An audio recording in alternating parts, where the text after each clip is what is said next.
Boa noite, paz do Senhor, amém. Louvado o Senhor nosso Deus. Antes mesmo de eu compartilhar a palavra com vocês, eu tenho um último recado. Dia 20 de novembro, nós teremos um jantar para casais. Quantos aqui foram no retiro de casais? Deixa eu bater o olho aqui. Quantos? Eu. Amém, amém, amém. Dia 20 nós teremos um jantar que vai selar o trabalho deste ano. E é um jantar, vamos dizer assim, de encerramento desse retiro, onde vocês que foram têm aí a oportunidade de convidar um casal que vocês gostariam que participasse da mesma experiência. Mas é só para quem foi para o retiro? Não. É aberto para a igreja toda, para os casais da igreja. Só que eu digo já de antemão, vagas limitadas. Nós teremos 100 vagas, vai ser lá na Chácara LD, né?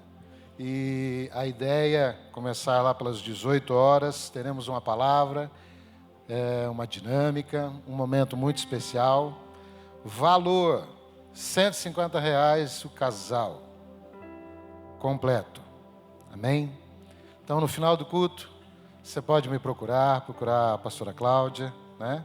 Fale conosco, em nome de Jesus. Amém, vamos lá. Mateus capítulo 5. Dentro dessa sequência de palavras do Sermão do Monte, fui convidado a compartilhar com você essa porção da palavra. Mateus 5, versos de 13 a 16. Diz assim: Vós sois o sal da terra. E se o sal for insípido, com que há de salgar? Para nada mais presta, senão para lançar fora e ser pisado pelos homens. Vós sois a luz do mundo. Não se pode esconder uma cidade edificada sobre um monte. Nem se acende a candeia e se coloca debaixo do alqueire, mas no velador, e dá a luz a todos que estão na casa. Assim resplandeça a vossa luz diante dos homens, para que vejam as vossas boas obras e glorifiquem a vosso Pai que está nos céus. Amém? Parece clichê, mas deixa eu orar com você, e você ora por mim. Amém? Pai, graças te damos, Senhor, por este tempo, e a oportunidade de nos debruçarmos sobre a Tua palavra nessa noite. Que o Teu Espírito Santo, Senhor, tenha liberdade a falar aos nossos corações. Que verdadeiramente, Senhor, a Tua palavra venha ecoar em cada coração, em cada alma, Senhor, neste lugar.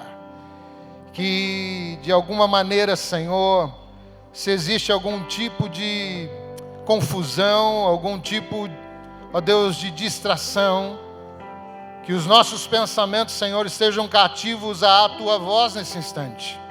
Que a nossa atenção esteja voltada àquilo que o Teu Espírito Santo quer e vai falar nesta noite com cada um de nós, em nome de Jesus. Amém. Louvado é o Senhor. Sal da terra, luz do mundo. No Sermão do Monte, Jesus revela que o reino de Deus, ele está presente na vida daqueles que, embora ao longo da história perseguidos, quase que marginalizados, convidados a sair. Por muito tempo as pessoas tinham vergonha, e isso eu me lembro de quando criança. As pessoas andavam com a Bíblia meio que escondida, e tinham outros que tinham o prazer de andar com a Bíblia debaixo do braço. A gente passava, o pessoal brincava lá, ó, desodorante. Alguém é dessa época aí? Só para eu... Tem? Eu só estou tentando, né, reconhecer quem da época. Amém? Irmão, é assim mesmo, tá? E a grande verdade é que Jesus vai trazendo e elucidando, demonstrando através da sua palavra algumas coisas que precisam ser destacadas. É que a presença dos pequenos cristos, os cristãos, nós marcamos aonde nós passamos. E não é por um rastro de sujeira. Como é que você sabe? Não é uma sujeira que aqui passou um crente, passou um cristão. Não, meu irmão. É porque nós carregamos a presença daquele que é eterno. Ele é a luz do mundo, diz a palavra. E o chamamento e a palavra para mim e para você nesta noite é essa. Mas a pergunta aqui que surge é como os cristãos devem viver para impactar o mundo, a fim de render glória ao Deus Todo-Poderoso. Jesus nos dá alguns indícios, usando o sal e a luz como imagens do cotidiano daquelas pessoas, para ilustrar o papel do cristão na sociedade em que vive. Eu sei que você já deve ter ouvido muitas mensagens a respeito de sal, muitas mensagens a respeito de luz. E eu confesso a você, querido, que quando me deparei com o texto, ainda brincava agora há pouco com o pastor Gabriel, talvez seja o mais fácil deles, né? Ou o mais usual dessas expressões. Mas, querido, eu não quero inventar nada aqui não, eu só quero transmitir a você aquilo que, embora eu e você já tenhamos o conhecimento, mas muitas vezes nos falta a aplicação, nos falta aplicar. Então, assim, Jesus apresenta duas figuras, muito simples, mas poderosas, para demonstrar a identidade e o papel daqueles que seguem a Cristo.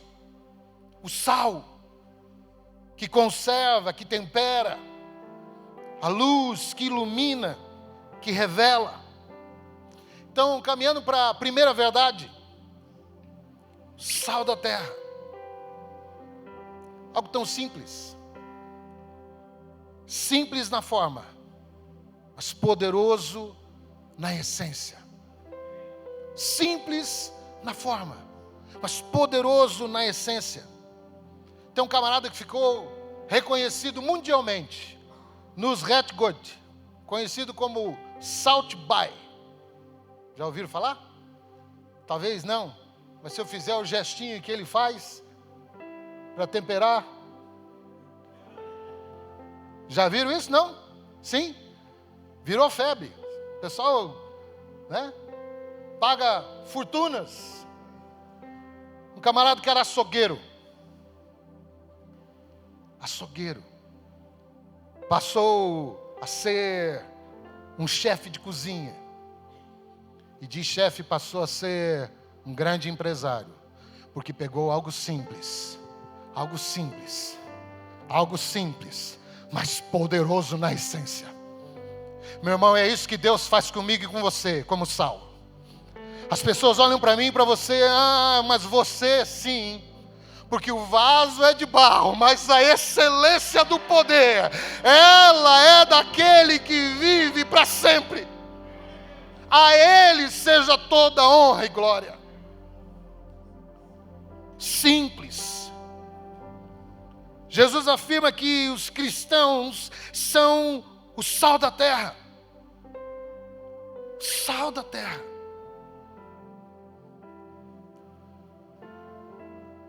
Eu anotei, mas aí ia passar. Isaías 53, e eu fiquei pensando um pouquinho. A Bíblia fala que nele não havia formosura.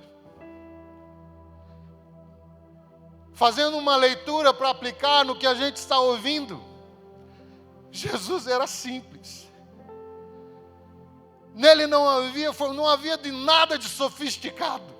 Hoje talvez você vá nas prateleiras do supermercado e se encanta com o sal rosa, um tabletão de sal rosa. Mas no dia a dia a gente usa o sal cisne mesmo. A gente usa aquele pacotinho lá do, sei lá que marca que é, porque a gente vai no... É esse aqui. Não havia beleza. Talvez, queridos, você veio hoje esperando beleza, que você olhe para a cruz de Cristo, porque é Ele quem precisa ser evidenciado nesta noite. Ele é a essência sobre as nossas vidas. Nós, como sal da terra, temos que ter um entendimento de que a nossa vida é uma realidade, não para um chamado a ser algo novo, mas o texto faz uma declaração: nós somos. Como servos do Senhor, não é que algo vai acontecer, já aconteceu. O dia que eu ouvi a palavra do Senhor, eu costumo contar essa história, que embora sendo filho de pastor, eu aceitei Jesus umas 7, 8 vezes. Que, como todo gordinho, quando fazia o apelo, eu lembrava da lata de leite condensado que eu tinha surrupiado na despensa. E achando que ninguém perceberia, que minha mãe não ia ver, eu virava ela de ponta cabeça, fazia um furo, secava a latinha de leite condensado e colocava lá dentro da despensa. E quando a mãe ia pegar, vou fazer um pudim. Falei, pudim? Falando de comida de novo. Gordinho, irmão. E já não tinha mais leite condensado e evidentemente aquele dia não ia ter o pudim, porque eu já tinha acabado. E quando fazia o apelo na igreja, no cultinho, a tia Idalina fazia o cultinho e fazia o apelo. Lá estava eu chorando, pedindo perdão, porque eu tinha secado com a latinha de leite condensado. Mas é uma realidade, querido, que eu e você precisamos ter em mente. Precisamos nos aperceber de algo tão importante, que a partir do momento, fui 1, 2, 3, 4, 8 vezes, sei lá quantas, mas o dia que eu entendi o sacrifício de Jesus na minha vida, a minha vida mudou. A minha vida mudou. Então nós somos sal da terra. Não vai acontecer nada diferente, nós somos o tempero sobre a face da terra. Falando em tempero, há tantas características que esse elemento tem. O sal é insignificante na aparência, mas relevante na aplicação. Algo de tão simples. Eu estou com o pai no hospital. E a expressão mais comum com relação à comida de hospital é que é uma comida sem graça, é insonsa. Irmão, eu tenho ido lá quase que toda noite. Vocês não estão me vendo aqui, mas toda noite estou lá no hospital. E não sei, que é coisa de mãe, né? Ela está no hospital, quase 60 dias com o meu pai. E ela recebe 5 refeições, ele recebe 5, 6 refeições. E eles não aguentam comer tudo que chega lá. E toda vez que eu chego lá, parece que tem alguma coisa que... Tem isso aqui, ó. Né? Casa de mãe tem um pouco disso, de oferecer comida. Eu mesmo no hospital, ela está me oferecendo comida. Então, dentro dessa perspectiva, a primeira característica que eu quero trazer para você com relação ao sal, sem inventar nada, é o fator de preservação. O sal era utilizado como uma geladeira no passado. Na Páscoa o pessoal corre para comer peixe. Lembra do bacalhau? Cheio de sal? Pois é. Ele é preservado justamente por causa do sal. E existe 5, 6 tipos de carnes que são desidratadas no sal para manter, tanto de presunto como de peixe, como cortes de carne suína, são preservadas dentro dessa mesma característica. Da mesma maneira como os cristãos que antigamente, hoje graças a Deus já passamos por uma época em que ser crente era moda, que artista, cantores, né, acabavam se convertendo e isso se tornou uma moda. Mas eu lembro de uma época que mesmo minoritários e aparentemente insignificantes, os cristãos exerciam e exercem uma poderosa influência na sociedade, preservando a sociedade, preservando aquele núcleo familiar, preservando aquele ambiente de trabalho da decadência moral e espiritual. Sabe quando você chega e alguém não aguenta e fala assim, "Ih, chegou crente"? Pois é, porque você representa a presença do Todo-Poderoso. Sabe aqueles grupinhos que quando você chegava, silenciava? Você passa e voltava aquela bagunça, aquela algazarra? Não é por causa de você, mas é a presença que você representa. A tua presença e a identificação de quem você representa preserva o ambiente. Preserva. O sal, ele conserva a carne, evitando que ela apodreça. O estado de putrefação, de tornar podre.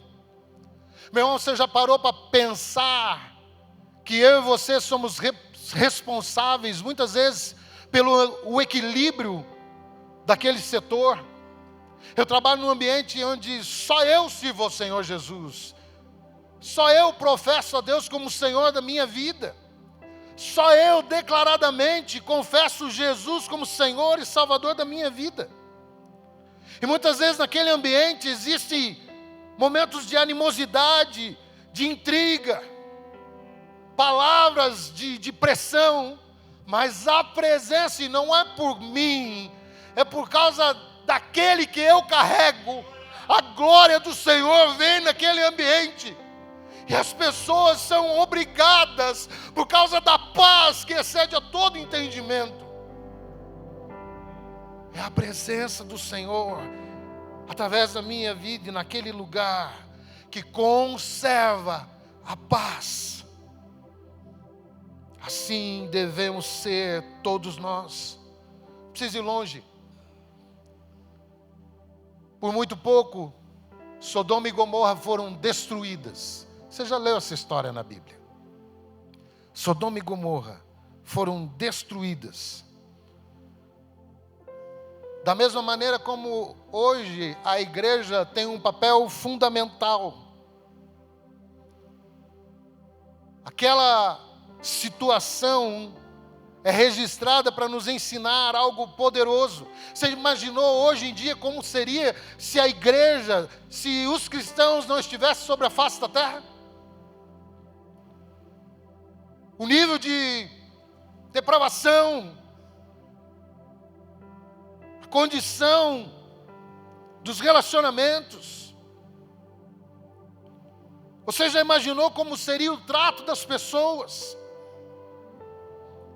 E o que eu acho interessante hoje ainda estudando sobre isso, que é justamente a característica que faltou à mulher de Ló, foi o que a identificou. Como assim? O que lhe faltou é o que a identificou. Eu estou falando sobre sal. O que faltou a ela? Sal, Marduk? Não, irmão. Estou falando sobre conservar o caráter de Cristo, conservar o chamado, preservar aquilo que a gente tem recebido como orientação e direção para as nossas vidas.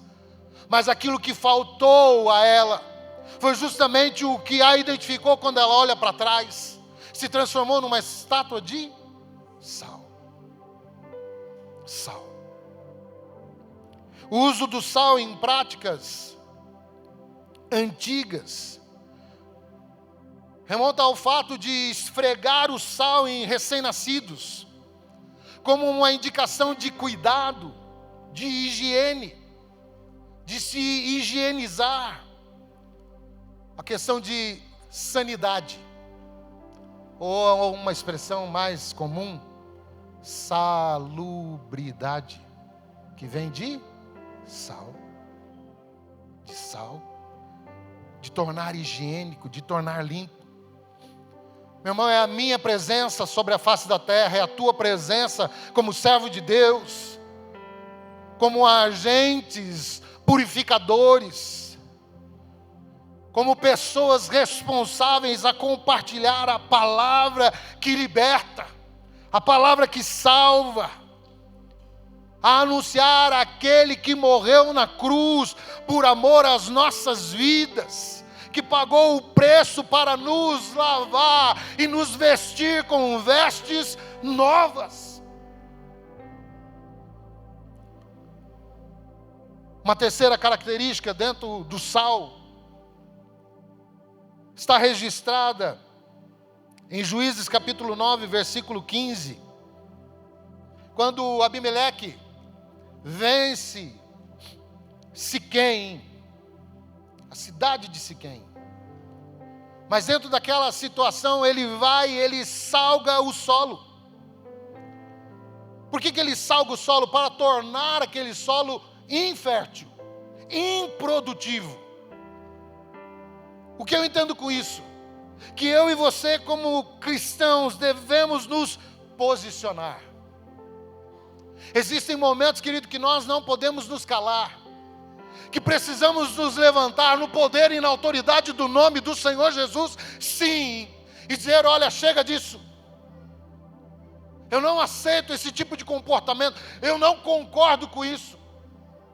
É como o Abimeleque fez, ele salgou a terra para tornar improdutível aquela terra, para coisas ruins. Tornar um ambiente impróprio para o pecado. Nós não podemos nos calar. A próxima característica, talvez seja a mais comum que a gente utilize, que é de temperar, de dar sabor, de tornar aquele alimento mais saboroso. O sal tem essa propriedade de ressaltar o sabor. Querido, olha, graças a Deus nós somos pessoas totalmente diferentes e servimos ao mesmo Deus, e cada um de nós tem características que são únicas. E louvado é o nome do Senhor por isso, porque a presença dEle, esse tempero do Senhor sobre as nossas vidas, faz com que a Jéssica toque, faz com que eu me esforce aqui para compartilhar a palavra do Senhor. E cada um de nós podemos contribuir para a obra do reino do nosso Deus. Dar tempero, trazer tempero. Veja, querido, o próprio Senhor Jesus, as pessoas tinham o prazer de estar na sua presença. O que é interessante pelo fato de, quando a gente diz que a comida está sem tempero, ela está sem sal. Eu queria falar graça, mas tudo bem, vamos lá. A comida é meio insonsa, sem graça, sem sabor. As pessoas tinham o prazer de estar na presença do Senhor Jesus. Não que Jesus fosse um animador de auditório, mas as pessoas tinham o prazer de estar diante dele. Irmão, isso é fato. Você já chegou numa loja e que a loja está vazia e só o fato de você entrar, eu não estou trazendo nenhum misticismo não, que eu já vivi isso algumas vezes. Mas o fato de você entrar naquele ambiente, aquele ambiente muda. E aquilo que estava às moscas, quando você percebe, até aquela pessoa que estava te atendendo, já não está te atendendo mais, porque ela está atendendo outras pessoas. Existe uma graça sobre as nossas vidas. Existe a graça do Senhor sobre cada um de nós. E não é mérito nosso, é mérito totalmente dele. Uma quinta característica que eu quero pensar com você. A Bíblia fala sobre o sal da aliança. O que era o sal da aliança? Remonta ao fato das pessoas darem a real importância àquilo que é importante. Como assim? Traz a nossa atenção e chama a atenção para o fato da fidelidade para com Deus. Deus espera que, ao sacrificar, aquelas pessoas tivessem o compromisso. Eu falei de posicionamento. Posicionamento é você se levantar, é assumir uma postura, mas compromisso tem a ver com aliança. Compromisso tem a ver com pacto. Compromisso tem a ver com comprometimento. É assumir. A partir do momento em que o Senhor declara que nós somos sal neste mundo, nós assumimos um compromisso de levantar o nome do Senhor sobre as nossas vidas, a fim de que através do nosso andar e do nosso caminhar sobre a face da terra, sobre este mundo, isso venha render glória ao Senhor nosso Deus, através daquilo que fazemos, através da maneira como andamos, através de como nós nos relacionamos. Mas e se o sal perder o sabor? E se o sal for insípido? O texto diz que ele se torna inútil. É como um cristão que deixa de ser diferente, de fazer a diferença. Ele passa a ser rejeitado.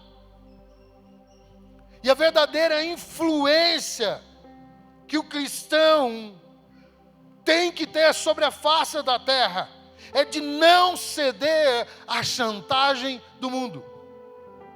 Durante muito tempo eu viajei pela empresa a qual eu trabalhei, me deparava com a seguinte situação, onde havia uma chantagem. Eu parava para abastecer, eu falei assim, eu preciso de nota. E a pergunta mais comum, para quem trabalha viajando e precisa apresentar nota é, o senhor quer no valor ou quer um... Amém? Você quer no valor ou quer um pouquinho a mais? Tinha que prestar nota da refeição. O senhor quer no valor ou quer que eu lance um pouquinho a mais? Ao apelo para corromper, ou a chantagem, a sedução, para fazer com que a gente se torne um sal que perde a sua propriedade. O senhor quer o valor da nota ou quer um pouco a mais?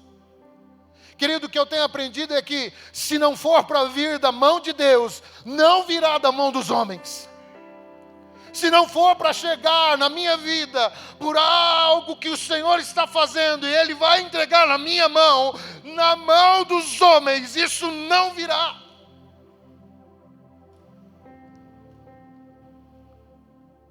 Vós sois sal da terra. Cada cristão deve ser sal, onde quer que ele esteja, preservando a moral, temperando a convivência, no dia a dia, nos relacionamentos. Essa influência há de se tornar visível nas pequenas mudanças. Nem que, meu querido, você tenha muitas vezes que fazer uma certa picagem, chamar a atenção, mas Deus vai te dar graça, querido, para que aquilo que parece ser tão insignificante, a excelência do poder, eu sou um grãozinho de sal, mas aquilo que Deus fará na minha vida, na sua vida, nessa sociedade, há de transformar ela em nome do Senhor Jesus. Um testemunho que parece ser muito pequenininho, ínfimo perante os olhos, mas dentro da sua casa, meu irmão, vai trazer tempero, vai mudar, vai dar gosto, vai dar sabor. As pessoas terão prazer. Nossa, mas que coisa gostosa, que algo diferente. E não é expressão, não é clichê. Não, meu irmão, é a presença do Todo-Poderoso agindo em mim e agindo em você. É isso. Vou caminhar para a segunda verdade. Vós sois a luz do mundo. Luz do mundo.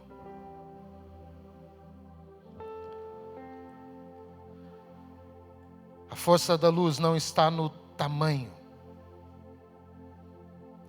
A força da luz não está no tamanho, mas na presença. Você já viu um vagalume? Já viu um vagalume no escuro? Não é na força, mas é na presença. Te pergunto nessa noite, qual é a presença que você carrega?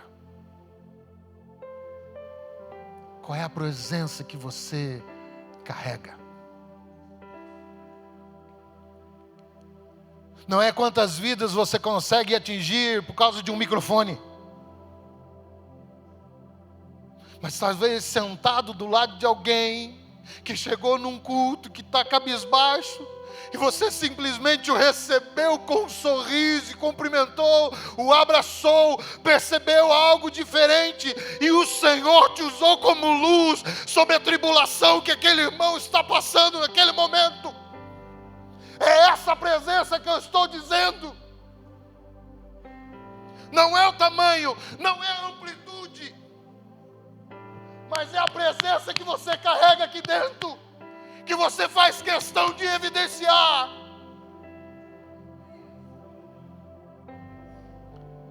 Assim como Jesus é a luz do mundo, João 8,12, que veio para iluminar os que estavam em trevas, Mateus 4,16.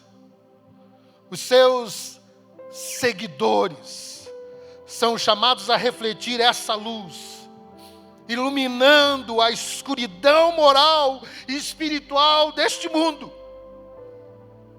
Por onde passam, eles saíram das trevas, transportados para o reino da luz. Colossenses 1:12 e 13. E portanto devem viver como filhos da luz. Efésios 5:8. E devemos nos afastar das obras das trevas. A luz não precisa ser grande para fazer a diferença. Ela precisa ser verdadeira. A luz não precisa ser grande.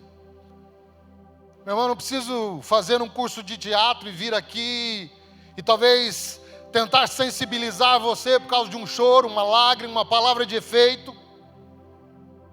Mas o Espírito da verdade testifica a verdade nos nossos corações. Não são palavras arranjadas para ter um sentido para a tua vida, mas é a expressão da palavra viva, sendo pregada e ministrada aos nossos corações, por intermédio do Espírito Santo. Esse é o verdadeiro poder dessa luz.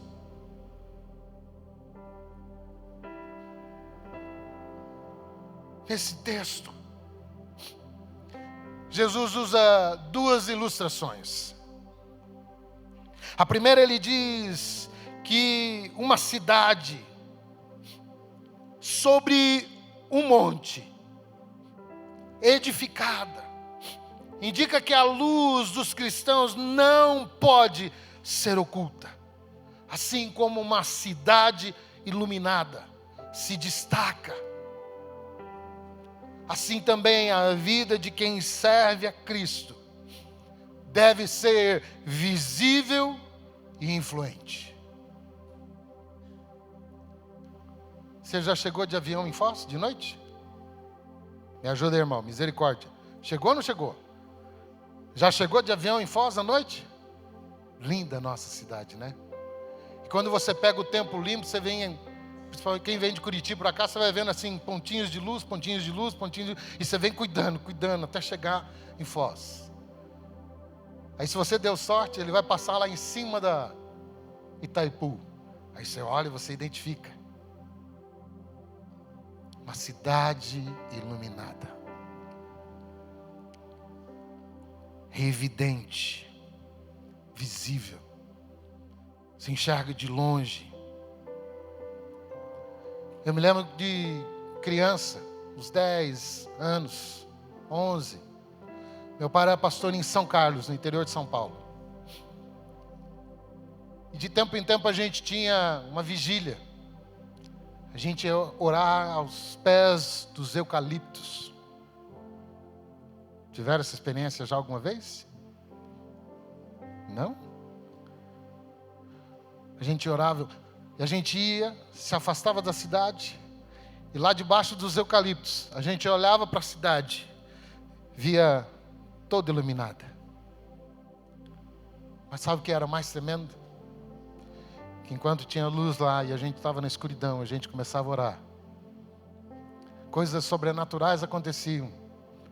A gente pegava gravetos, pedacinhos de galho de eucalipto, da cor dessa fitinha aqui, ó, fluorescente.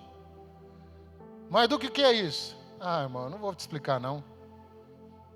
Mas enquanto a gente orava, o ambiente era transformado.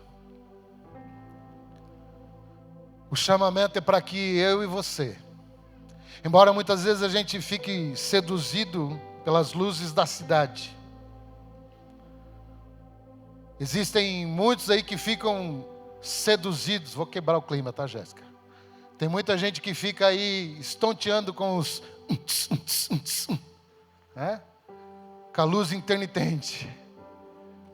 Nós confiamos naquela que nunca apaga, aquela que brilha para sempre, aquela que ela não está lá na frente simplesmente, mas ela está atrás de nós, como diz o texto, acho que é Isaías, em que andando pelo caminho, uma voz virá por trás de ti e vai dizer o seguinte: olha, não vire nem para a direita nem para a esquerda. Em outras palavras, você está no caminho certo, só siga para onde eu estou te apontando.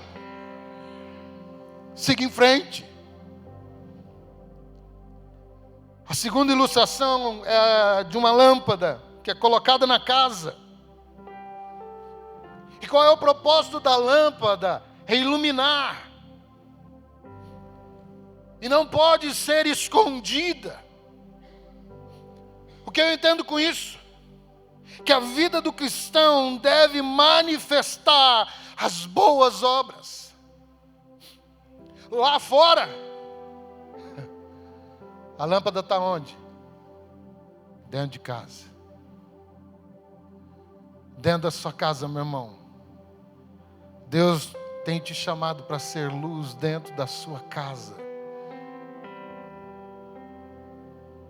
A gente sofre mais, apanha mais, a gente se decepciona mais. O ambiente que a gente mais sofre não é no trabalho, é em casa. O ambiente que muitas vezes a gente se decepciona não é na rua, é em casa. É em casa. Lembra de Naamã? Todo mundo tinha uma leitura de Naamã lá fora, general de guerra. Mas era lá dentro da casa que ele tirava aquela armadura. Que aquele homem defeituoso, cheio de lepra, cheio de feridas, precisava ser tratado. E é justamente lá dentro daquela casa que Deus encaminha uma jovem menina, que não era grande, era pequenina, que não era tão fluente, mas ela carregava a presença do Todo-Poderoso. Não era alguém super letrada, mas quem sabe, era uma escrava, como diz a palavra, mas ousadamente pelo Espírito cumprimento da palavra. Ah, se o meu Senhor soubesse que há um Deus poderoso. É isso que eu quero que você entenda nessa noite, querido. Deus nos tem chamado para ser sal, para temperar, mas Ele também nos tem chamado para ser luz, para iluminar,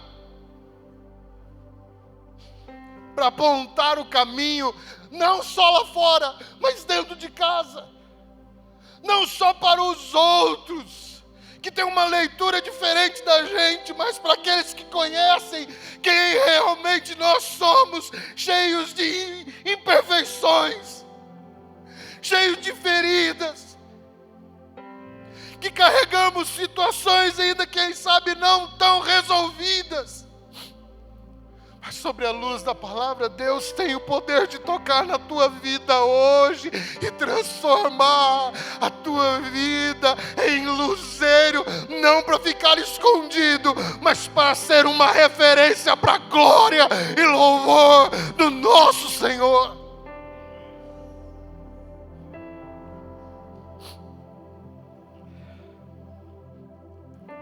Poucas coisas neste mundo são importantes para o cristão, com o fato de compreender a dimensão das trevas que estão ao nosso redor. Como assim? Eu preciso saber. A palavra de Deus diz que o mundo jaz no maligno. E a gente não pode, meu irmão, ficar romantizando. A gente não pode se iludir.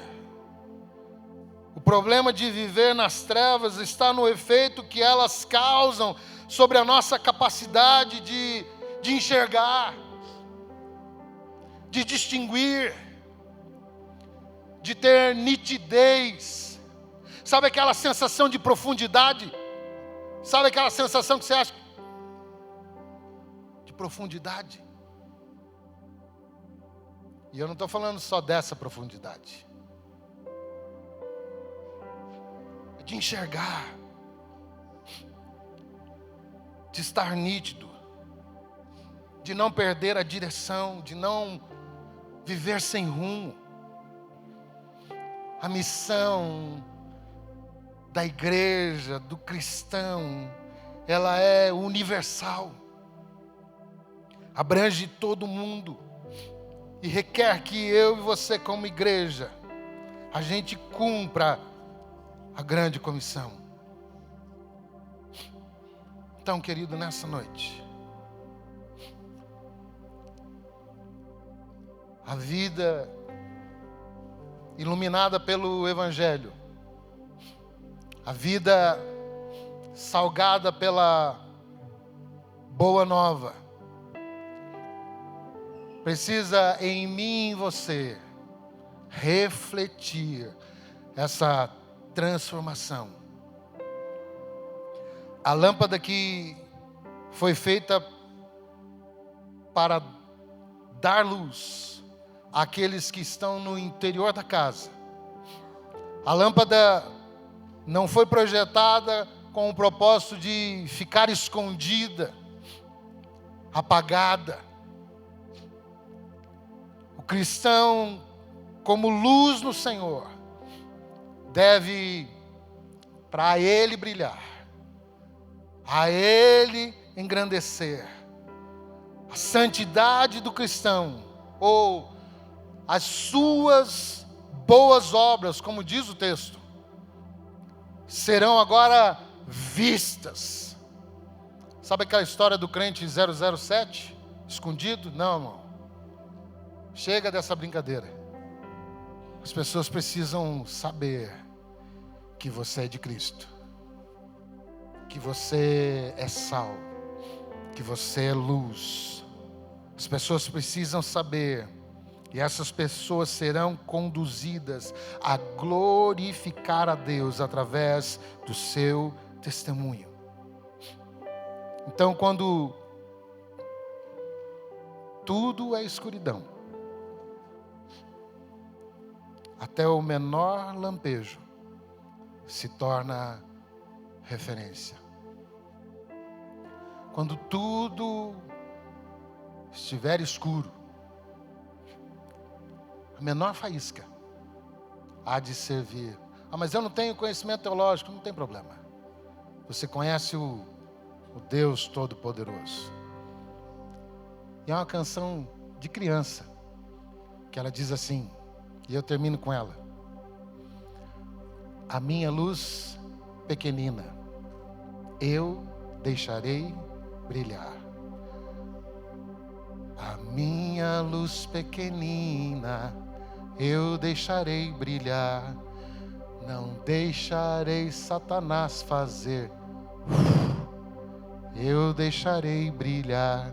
Deixarei minha luz brilhar. Se coloque em pé. Independente, querido, do conhecimento que você tem do Senhor. Independente, querido, de quanto tempo você entregou a sua vida ao Senhor Jesus. O chamado para que, de fato, sejamos sal. Que a gente tempere. Que a gente salgue, que a gente dê sabor. Que a gente traga graça. Seja a expressão da graça. Que a gente venha tornar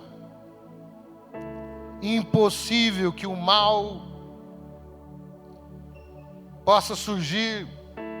Que a gente venha conservar os princípios e os valores da palavra de Deus. Que como luz a gente de fato passe a iluminar. Quer de longe, mas quer de pertinho. Quer seja um holofote em grandes situações, quem sabe à frente de uma equipe de trabalho, ou quem sabe do ladinho de um companheiro de jornada. Que a luz de Cristo ilumine a tua vida nessa noite e que te faça sair daqui tendo esse entendimento em nome de Jesus. Amém? Vamos cantar? Para ser o que queres de mim, a tua presença, a tua presença é tudo que eu preciso, é tudo que eu preciso.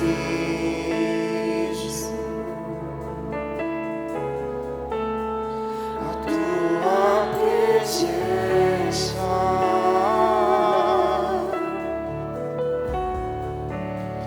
é o meu maior valor.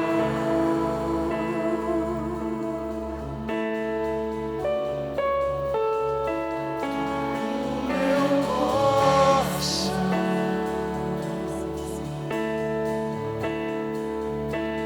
atrai o meu coração.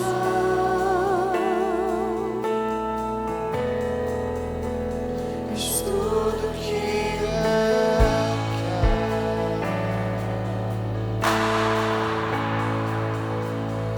Atrai o meu coração.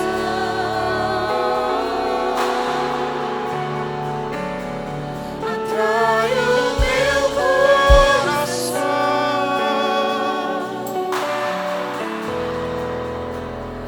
Eu posso te Tem um pedaço no verso 13, se não me engano, que diz assim: olha, se o sal ele não cumprir o objetivo dele, de nada ele serve. De nada ele serve, a não ser para ser jogado no chão e pisado pelos homens. A gente aprendeu a fazer igreja in vitro,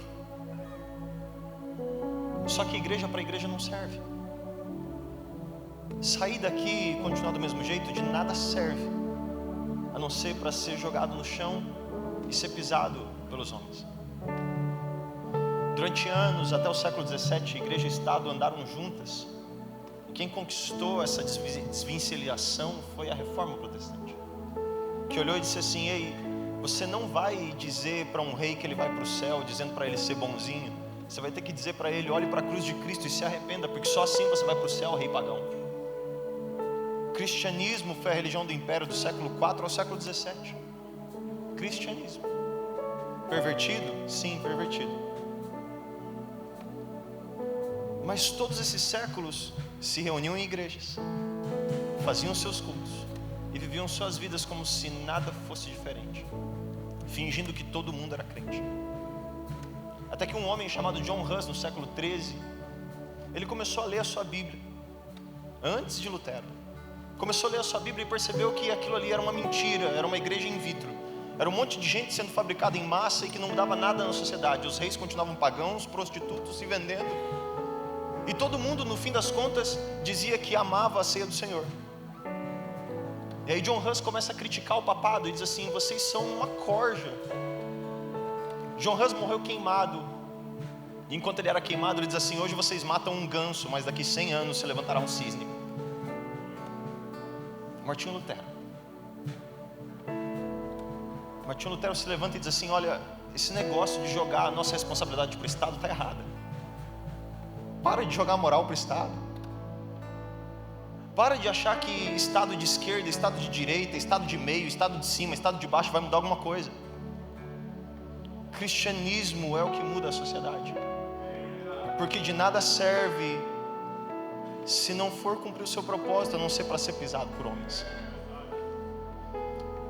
Então que essa palavra ela entre no seu coração. A gente viu as bem-aventuranças. Essas bem-aventuranças não foram feitas para mostrar dentro da igreja. Elas foram feitas para ser mostradas amanhã no trabalho. Esse pedaço do Sermão do Monte é um convite de Cristo dizendo assim: vocês estão dizendo que vocês me seguem, não é? Sim. Então quando eu olhar do céu, eu quero ver se uma luz está brilhando dentro daquele escritório. Quando eu olhar do céu, eu quero ver se você está temperando a sua língua com palavras agradáveis àqueles que te ofendem. Quando eu olhar do céu, eu quero ver se você vai praticar esse monte das bem-aventuranças de fato. Se você tiver, uma luz vai brilhar e eu verei daqui. E como eu citei semana passada, olha, eis que venho em breve e a minha recompensa está em minhas mãos. A gente não pode esperar a resposta de mais ninguém a não ser de nós mesmos. Nós somos a igreja do Cristo. E a única coisa capaz de mudar o mundo é a igreja do Cristo. Então não seja um sal para ser pisado. Amanhã seja o sal que, se você não estiver no trabalho, as pessoas sintam falta de você. Que as pessoas sintam falta de você. Talvez esse seja o melhor conselho diante do Sermão do Monte, que a ausência de vocês signifique algo para esse mundo, assim como a de John Hus significou. Lutero viu aquilo depois e falou: peraí, esse cara não morreu em vão. E durante os anos da história, esses foram os nossos heróis. Paulo foi assim, Jesus foi assim, Tiago foi assim, Pedro foi assim. Será que daqui 100 anos alguém vai falar da gente? Ou será que nós somos o sal que foi pisado? Feche os seus olhos, olhe comigo nesse instante.